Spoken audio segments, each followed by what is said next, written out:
pasaría si alguien intentara mentir directamente al Espíritu Santo? ¿Hasta dónde llega la justicia divina cuando el corazón del hombre decide esconder la verdad? En el corazón vibrante de Jerusalén, en los días posteriores a la resurrección de Cristo, algo estaba ocurriendo.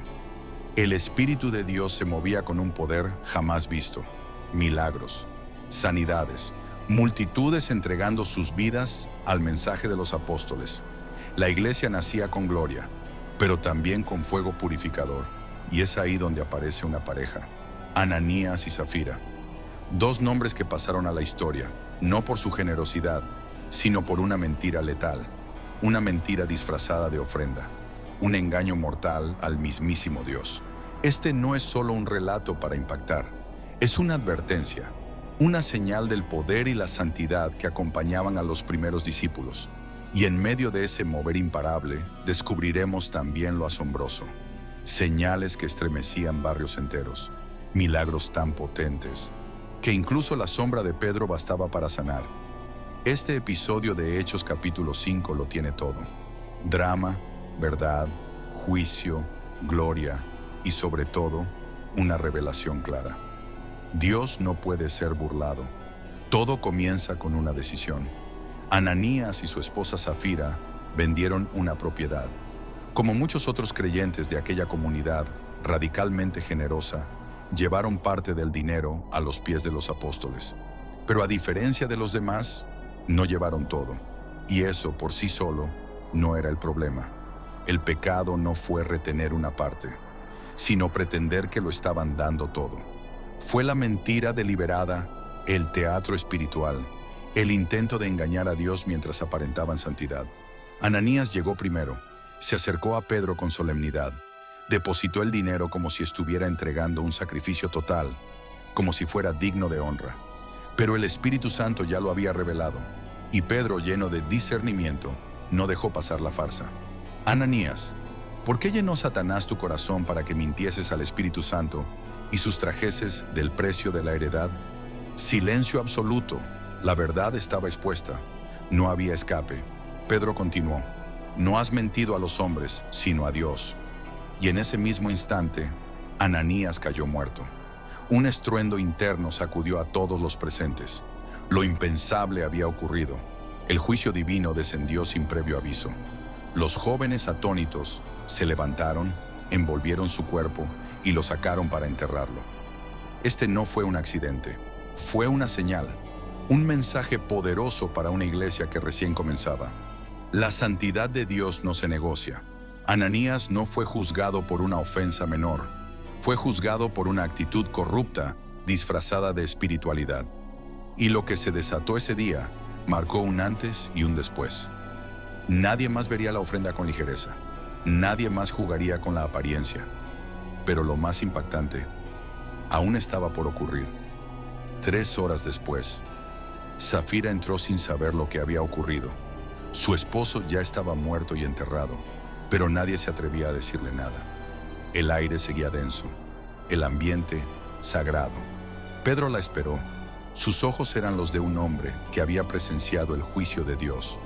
No hubo saludos, no hubo rodeos, solo una pregunta directa, con el peso de la verdad detrás. Dime, ¿vendisteis en tanto la heredad?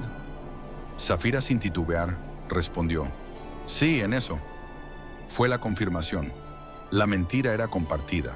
El pacto de engaño no había sido obra de uno solo. Era una conspiración espiritual entre dos, contra el Espíritu de Dios. Pedro la miró con firmeza, sin vacilar. El juicio ya no podía detenerse. ¿Por qué convinisteis en tentar al Espíritu del Señor? He aquí a la puerta los pies de los que han sepultado a tu marido, y te sacarán a ti. Y en ese mismo instante cayó muerta a sus pies. Otra vez, el juicio fue inmediato. Silencio absoluto, miedo sagrado. Los mismos jóvenes que sepultaron a Ananías entraron, y al verla caída, la envolvieron y la llevaron fuera. Fue enterrada junto a él. Pero lo más asombroso no fue la muerte, fue lo que dejó atrás. Un estremecimiento recorrió toda la iglesia. No era solo tristeza o impresión, era temor santo, una conciencia viva de que Dios estaba presente, que su espíritu era real. que su santidad no podía ser manipulada. El relato de Ananías y Zafira se convirtió en un eco que cruzó barrios, calles, plazas. La noticia corrió veloz, impactando a creyentes y no creyentes por igual. ¿Cómo podía ocurrir algo así? ¿Cómo es que un pecado oculto podía ser revelado con tanta precisión y juzgado con tanta rapidez? Porque no era una simple comunidad, era una iglesia nacida del fuego del Espíritu, un pueblo apartado, donde lo sagrado no era un símbolo, sino una realidad palpable. Y en medio de todo esto, algo comenzó a crecer. No el miedo paralizante, sino la reverencia. Una comprensión profunda de que seguir a Cristo era un llamado total, sin máscaras, sin dobles intenciones, sin medias entregas. Y mientras la ciudad hablaba, los apóstoles no se detuvieron. Aquel día no terminó con un sermón, sino con un silencio que hablaba más fuerte que cualquier predicación. Todos, creyentes y curiosos, discípulos y recién llegados, fueron atravesados por un temor que no era simple miedo. Era algo más profundo. Era el temor santo que despierta cuando la santidad de Dios se hace visible, real, incuestionable. La iglesia no era un lugar social, no era un refugio emocional, era tierra sagrada. Y lo que sucedió con Ananías y Zafira lo confirmó ante miles. El Espíritu Santo no era un símbolo, era una persona divina, activa, presente. Nadie volvió a ver la ofrenda con ligereza. Nadie se atrevía a aparentar. La reverencia envolvió a la comunidad como un manto celestial. Y mientras muchos habrían esperado que el miedo ahuyentara a las multitudes, ocurrió lo opuesto. Más personas comenzaron a buscar, más corazones se rendían, porque cuando la santidad se manifiesta, el alma humana sabe que está ante algo eterno. Y así, en medio de ese sacudimiento, nació una iglesia más fuerte. Una iglesia que no solo hablaba de Dios, sino que caminaba con Él, y lo hacía con temor, con verdad y con poder. A pesar del temor que invadió Jerusalén, el mover de Dios no se detuvo. Al contrario, se intensificó. Los apóstoles, llenos del Espíritu Santo, comenzaron a realizar señales que no podían ser ignoradas. Cada día, más y más personas se reunían en el pórtico de Salomón. Allí, bajo el sol ardiente de Palestina, ocurría lo imposible. Los enfermos eran traídos en camas y camillas, colocados en las calles con una esperanza insólita, que al menos la sombra de Pedro pasara sobre ellos. Y ocurría. La sombra de un hombre empapado de la unción de Dios tocaba los cuerpos, y las enfermedades huían. Los espíritus impuros gritaban y salían. Las dolencias desaparecían. El clamor de los pueblos cercanos se hacía presente. Gente venía desde las ciudades vecinas trayendo a los afligidos, y todos eran sanados.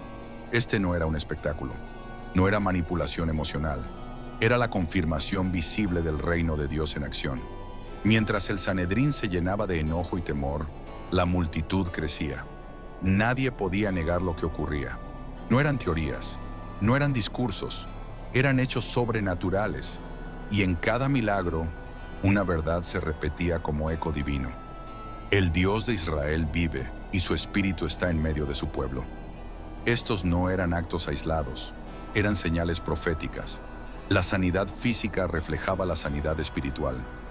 Lo que sucedía en los cuerpos era solo un espejo de lo que el Espíritu estaba haciendo en las almas. Restauración, liberación, vida nueva. Pedro, Juan, los demás apóstoles, no eran celebridades, no buscaban fama. Lo que hacían era obedecer, con temor y temblor, a un llamado divino. Ellos sabían que no eran dueños del poder, sino canales, vasijas frágiles cargadas con gloria. Y en ese mover tan intenso, la ciudad entera fue confrontada. O abrazaban la verdad o la rechazaban, pero no podían ignorarla. La iglesia primitiva caminaba por calles ardientes, pero no se detenía. Y mientras los apóstoles imponían manos, oraban, proclamaban, el reino avanzaba. Era el tiempo de los milagros. Era el tiempo de la manifestación. Un tiempo donde Dios mismo caminaba entre su pueblo y nadie quedaba igual. El caso de Ananías y Zafira no es solo un relato antiguo. es un espejo eterno. Refleja lo que ocurre cuando intentamos combinar apariencia con espiritualidad, cuando buscamos los beneficios de la fe sin abrazar su verdad más profunda. Pero también nos muestra algo mayor, el poder de un Dios vivo, que no solo salva, sino que santifica. Hechos capítulo 5 es un punto de inflexión. Nos confronta con una realidad incómoda, pero gloriosa. No podemos acercarnos a Dios sin reverencia. La gracia no anula la santidad. El amor de Dios no es excusa para la hipocresía. Su espíritu no puede ser manipulado, no puede ser burlado. Pero esa misma presencia que juzga es la que sana. Ese mismo fuego que expone es el que purifica. La iglesia no nació como un refugio cómodo, sino como un movimiento poderoso, donde cada creyente vivía con convicción, con verdad, con entrega total. ¿Y nosotros? ¿Dónde estamos hoy? ¿Vivimos con máscaras o con transparencia? ¿Nos movemos con apariencia o con fuego real? Este capítulo no es solo una historia para asombrarse. Es un llamado, un grito desde el pasado que aún resuena en cada generación, a vivir con temor santo, a vivir en integridad, a vivir en poder, porque cuando la iglesia se alinea con el corazón de Dios, el cielo se manifiesta. Y en esos momentos todo cambia. Las ciudades tiemblan, las vidas se transforman y el nombre de Cristo se levanta con gloria. Que no seamos espectadores, seamos parte de ese mover. Suscríbete al canal, activa la campana y comparte este video con alguien que necesita entender el poder y la verdad de este mensaje.